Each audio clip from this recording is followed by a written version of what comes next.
suspendió la audiencia del abogado Eduardo Lagos, en la cual buscaban anular esta declaración de uno de los principales imputados en esta trama bielorrusa. Además, el juez a cargo se inhabilitó. Bueno, estamos con Marcelo Abugiar, abogado de Eduardo Lagos, justamente para profundizar sobre esta materia. ¿Cómo está? Muy bien, Sabrina, muchas gracias. Qué bueno. Bueno, en primer lugar, partamos por base porque hay muchas cosas que han pasado en torno a este caso, ¿no? Pero en primer lugar, ¿por qué recusaron al juez hoy? Bueno, el juez Sánchez, que es el juez que teníamos hoy día, lo recusamos en la Corte de Apelaciones, principalmente porque en la audiencia de formalización de la señora Ángela Vivanco, él se pronunció respecto al fondo de la solicitud que se iba a discutir hoy, que es la nulidad de la declaración. Esa nulidad se encontraba pendiente. Y él, en la audiencia para justificar la prisión preventiva, señaló la validez. Y al pronunciarse respecto al fondo, no podía proceder que él conociera hoy día de los asuntos.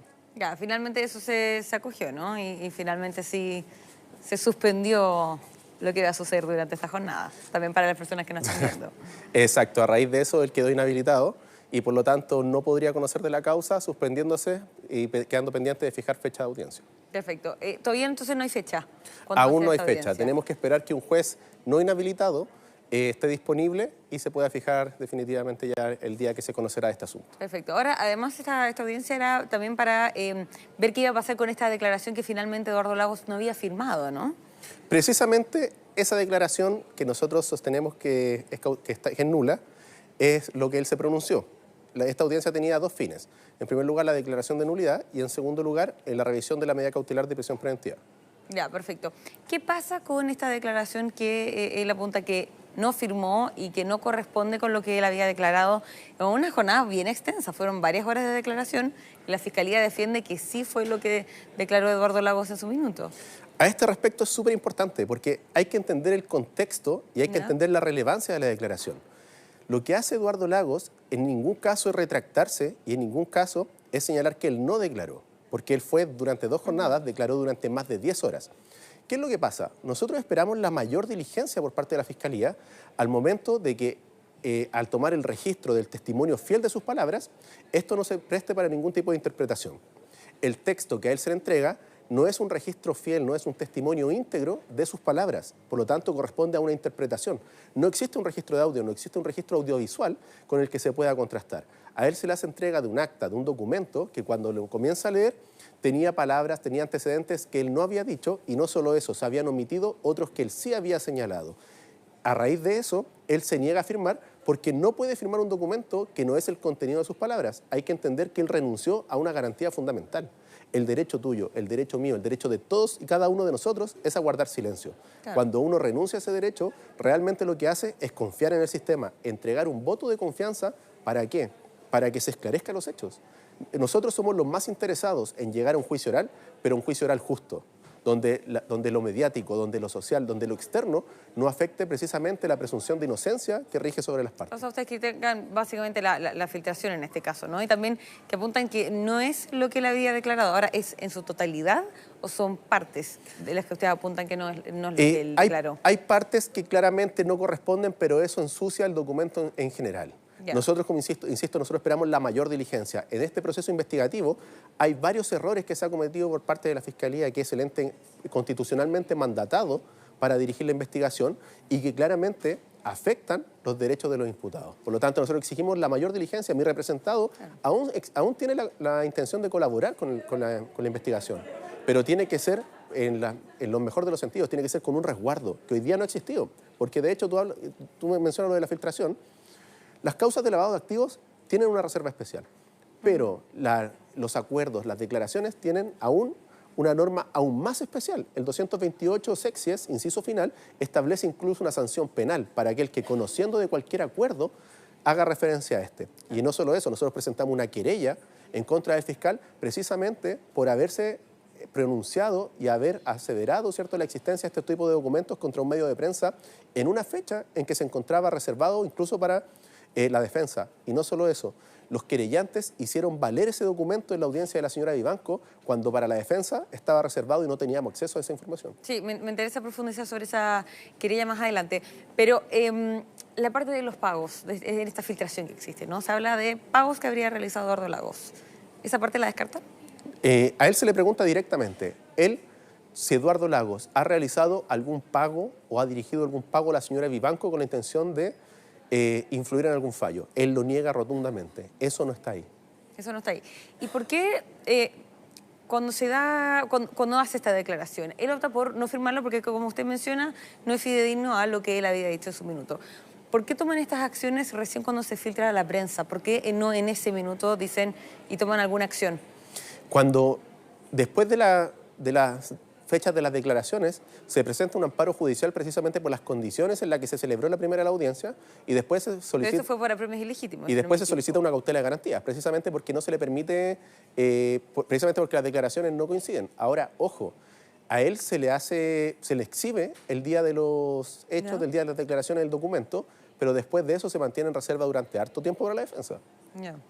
Y con esta situación que ha pasado, esta filtración en torno a esta declaración, ¿van a declarar eventualmente de nuevo?